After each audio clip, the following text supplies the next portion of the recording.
I'm Effie, and in this video I'm going to be running through the absolute worst books that I read in 2024.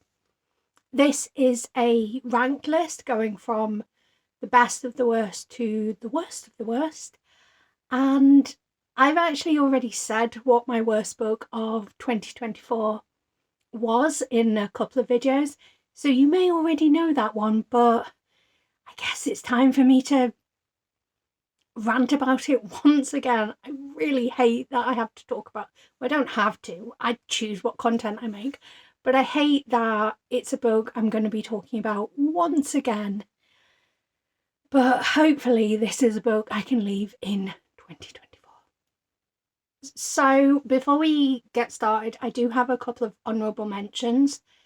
And the reason for that is that I started the year by reading my best friend, whose channel is Head in the Books. I started my reading year by reading her best and worst of 2023. So it felt a bit disingenuous to put some books from her worst list onto my worst list for 2024, because I went into them kind of expecting to hate them. And I'm also going to throw in a DNF because it was that bad that why not talk about it right now? So the two that I read for that best and worst video were Broken Dolls by Mick Watson and Saving Noah by Lucinda Barry. Broken Dolls I had an absolutely miserable time with. Like, the content is horrendous. It features things being done to a child. It has things happening where they are related. It's just a very uncomfortable read and makes me worried that someone could even think up these and write this book. That's what that is. And then Saving Noah is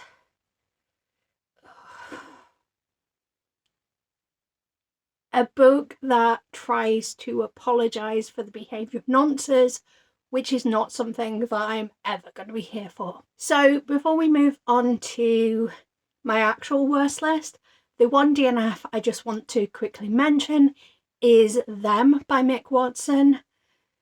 I really stupidly thought that Broken Dolls was like the worst that it could get, and I was like, oh well, you know, if this is what happens in Broken Dolls and I survived it, surely it can't get any worse than Them. It does.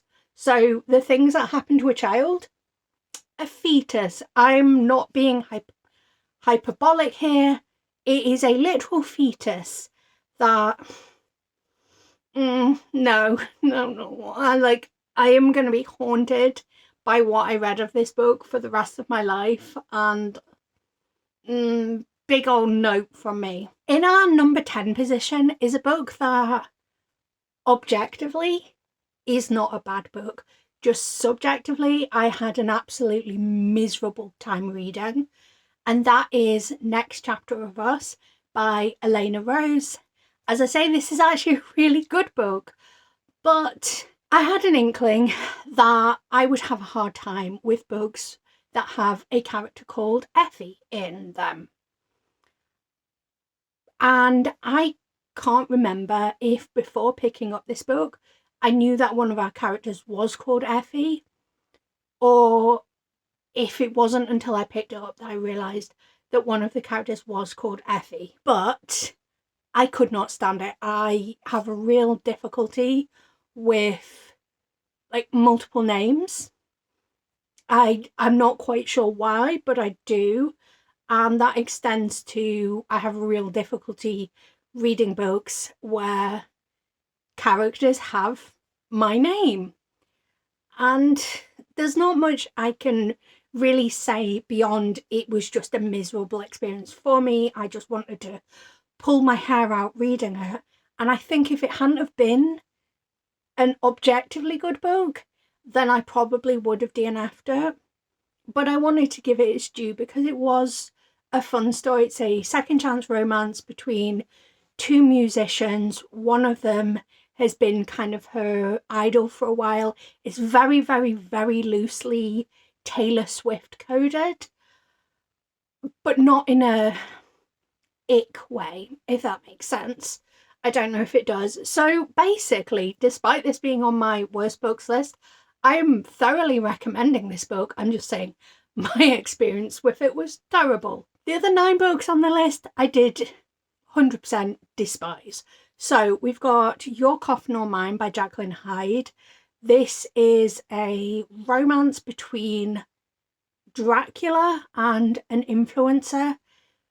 Dracula is told that he is facing financial difficulties, so his best friend, who, I mean, he's basically a werewolf. I can't remember his name, but his best friend, who's a werewolf, essentially cons him into opening their castle up as a luxury hotel. And then this influencer has walked in on her partner who she's meant to marry, and he's cheating on her. So she decides to go to Romania to Dracula's castle on her own, and Dracula and the influencer end up getting together. This is a very smut forward book, which is fine. I don't mind smutty books at all. I'm quite happy to read smutty books. But my issue was that it's just not well done. Like, the influencer character feels like it's been written by a Gen Y person who dislikes millennials and Gen Z. Like, there's one point where the way that Dracula is said to look at our influencer character's breasts is like a millennial looking at a Starbucks or something, which was a really weird, uncomfortable line to read, and just overall felt really badly executed. Like, the language felt just left of how this language is actually used. Ugh. And I dislike that aspect. And then in addition to that, the vampire lore was very patchy. It wasn't really well established whether vampires are made or born, and it got very confusing when Dracula was talking about his family history, and you're like, what's going on here? I don't understand.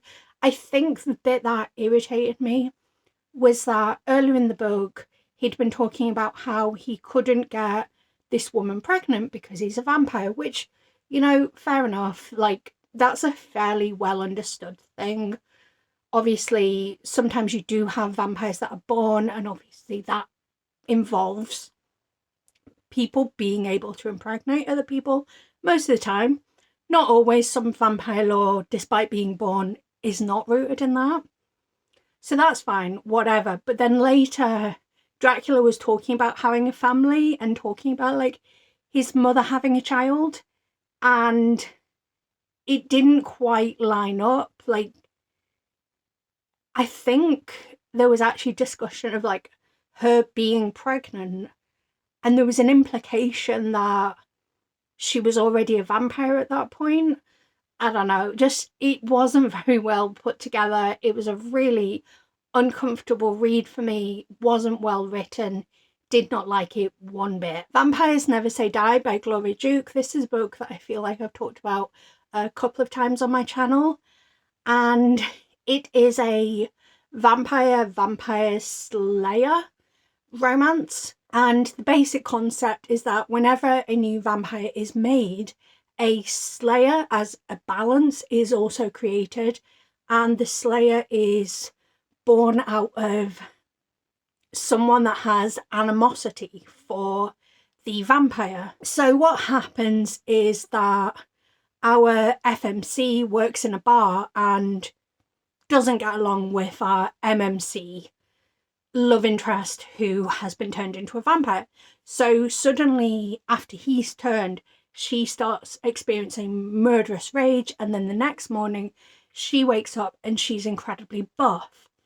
And my issue with the book, like, there's issues around, like, the plotting and the resolution, but my main issue around the book is that this overnight change in her physique was not done with a careful hand. Like, obviously, she's going to have experienced body dysmorphia as a result of this, but there was this equating of fat with muscle, and it read very uncomfortably, the way that this woman has become like strong overnight, but she's talking about aspects about like, oh, I can't eat a cupcake or some stupid stuff like that. And the two things getting conflated just did not work for me at all. Mycroft Holmes and the Apocalypse Handbook by Kareem Abdul-Jabbar is a book that I've promptly forgotten. I've erased it from my memory. I wish I could do that with all books I hated.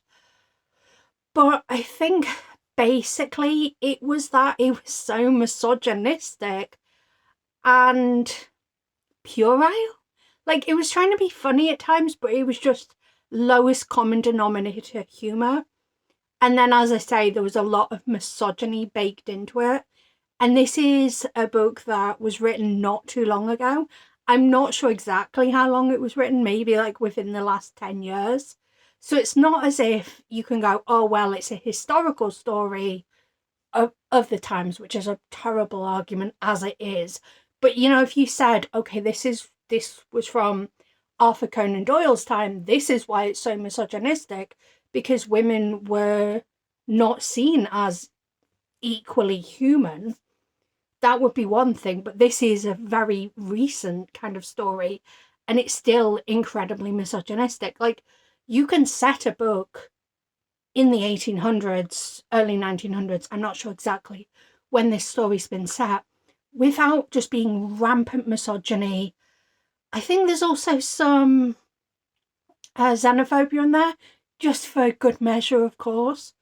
It was horrible. Do not recommend. It's sitting in my unhaul pile so that I can yeet it out of my flat as soon as possible. The Lifeline by Tom Allen was, I think, particularly disappointing for me, because I'd really enjoyed All About Us, I think it's called, which is a Christmas novella that I literally just remembered. Not novella, sorry, it's a full-length story. I'd actually kind of forgotten it was a Christmas story, but I really enjoyed All About Us.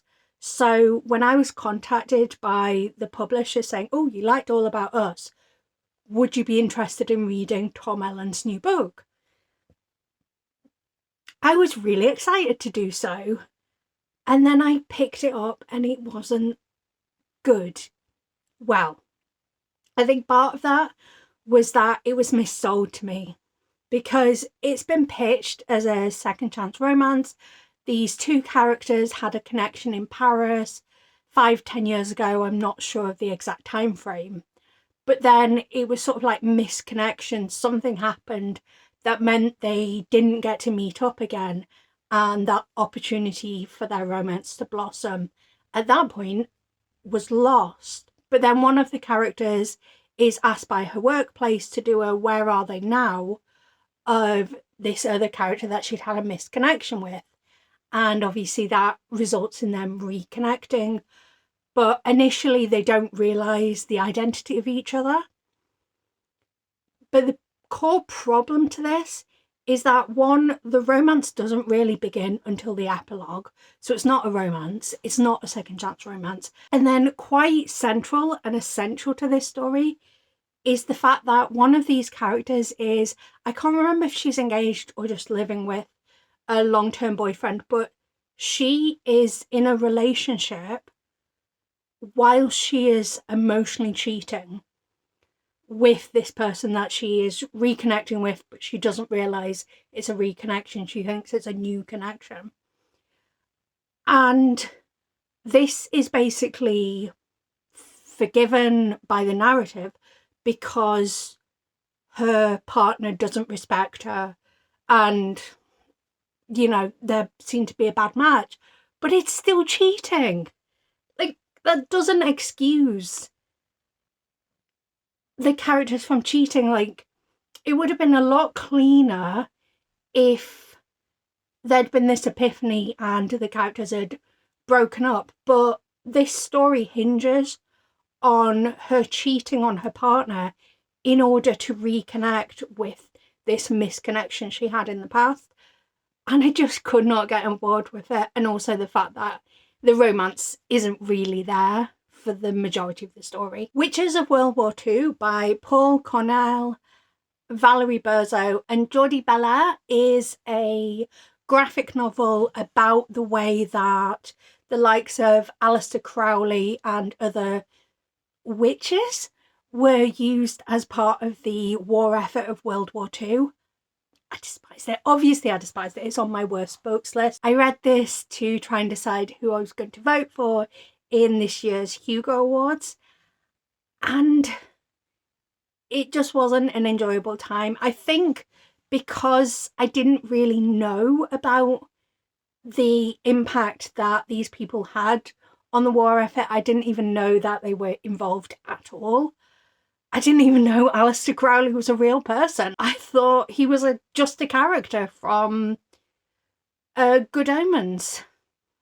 I don't even know if that's what the character's called, but I think so. So I think I was expecting something a bit more fantastical in nature. And it was one of these where I think it was kind of bogged down by trying to stay true to the facts, or like the facts as they understood it. Also, there were way too many Nazis in it. Like, obviously the World War involved Nazis, but I don't need to see them. I don't need to see you associating with them to understand they were part of the war. Oh, it was just not an engaging story at all. And I didn't like these characters.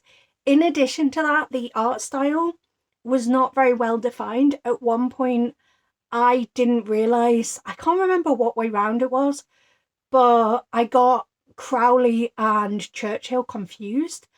And it obviously confused me because I thought it was the other character we were seeing. So, anti-recommendation there. Exit Wounds by Rutu Moden is very much on me. I picked it up and thought it was going to be something completely different, but what do you expect with a book that comes out of Israel, eh? Like, it's bad, really bad, but mostly just it's very surface level. Like, there was room for it to talk about the oppression of Palestine and the lengths that people will go to liberate Palestine, but instead we got this really meandering, nothing burger sort of story. Like, it was so surface level, it didn't acknowledge the things that were happening around it and just wasted my time. The Last Raven by Helen Glynn Jones had a really interesting premise. So this is a world where vampires are in power. They are very much the ruling class. Humanity are seen as chattel. And it's vampires are born, well, actually they can be made as well, but predominantly they are born in this world.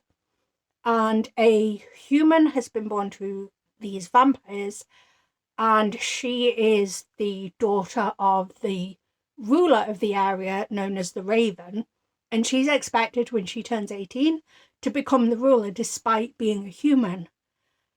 And because she's a human surrounded by vampires, she is given a bodyguard and there's a romance there.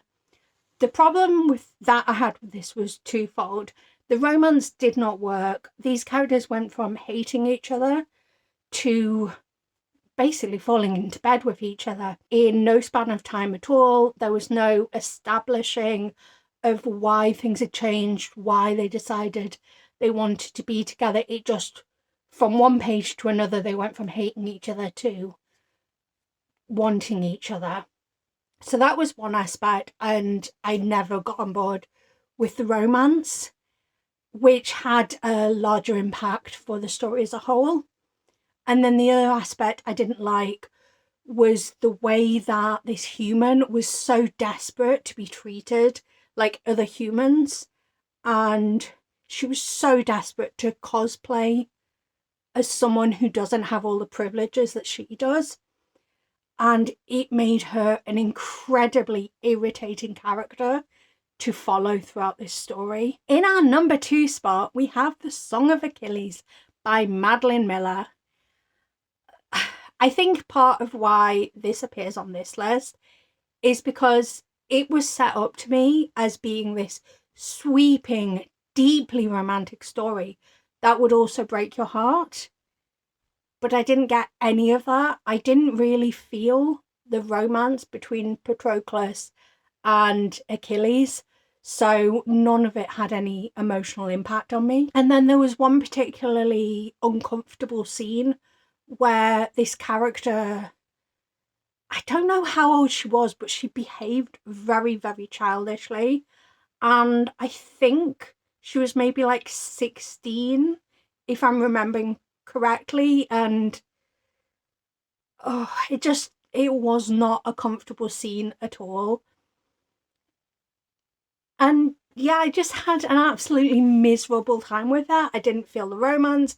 It dragged on. I was waiting for the romance to start. And for me, the romance never started. Obviously, a lot of people view this book very differently, but it just didn't do it for me. Like, I will admit, I did have a cry, but I had a cry at the very, very end. I didn't have a cry at the things that led up to that point. So, unfortunately, this was a miss for me. And then the absolute worst book that I read in 2024 was All I Want for Xmas is a Vampire by Amity Gray. So this is a holiday romance between a vampire and a human. And despite what the cover looks like, this is supposedly a dark romance. I don't agree with that classification, but that's what the author says it is. So this vampire is unapologetically murderous, but it didn't work. It did not work. Like, it seemed to flip-flop between cozy but like badly written romance and the vampire just like forcing himself on this human woman. So the two particular scenes that really pushed this over the edge into being my worst book of the year was this first scene where the vampire was away on a business trip. So the human woman went on a night out with a friend. The friend ended up getting handsy. And then the vampire comes back, sees this happening. And his immediate thought is, how dare she be with some other man? And like drags the other man into an alley, murders him, incinerates him, whatnot. And then his internal monologue is flip-flopping between, oh, I need to get her back because she was with another man, and oh, she was being taken advantage of because she's drunk. And probably like less than 5 minutes later, he storms into her apartment and he's like, are you drunk? She says no, despite 5 minutes ago thinking about how she was drunk. And like, she's not gonna not be drunk in those 5 minutes just because she says no. And immediately forces himself on her, deliberately wanting to cause her pain and discomfort. And yeah, that was an absolute no for me. And then later on in the book, this poor human is kidnapped and is P&V essayed. And it is graphically described on page for way longer than it needs to be. And then this is not really explored by the narrative, and it didn't need to happen. You know, there's very few times, if any, when a story requires that sort of scene for the narrative. But particularly in this case, it didn't change the dynamic between our vampire and our human, or at least it didn't do anything that couldn't have been achieved by her just being kidnapped or by them just having a conversation. And then there's no sort of discussion about how this is going to have a lasting impact on her and whatnot. It was just kind of brushed away. It was like, oh, this has happened. Okay, we're now happy ever after. Absolutely terribly appalling book. So those are all of my worst books of 2024. I would love to know your worst book or books, so please drop them in the comments. And if you have an opposing opinion to me on any of these books, I would love to hear it. I genuinely love hearing other people's perspectives on books. But until next time, thank you for watching. Love you. Bye.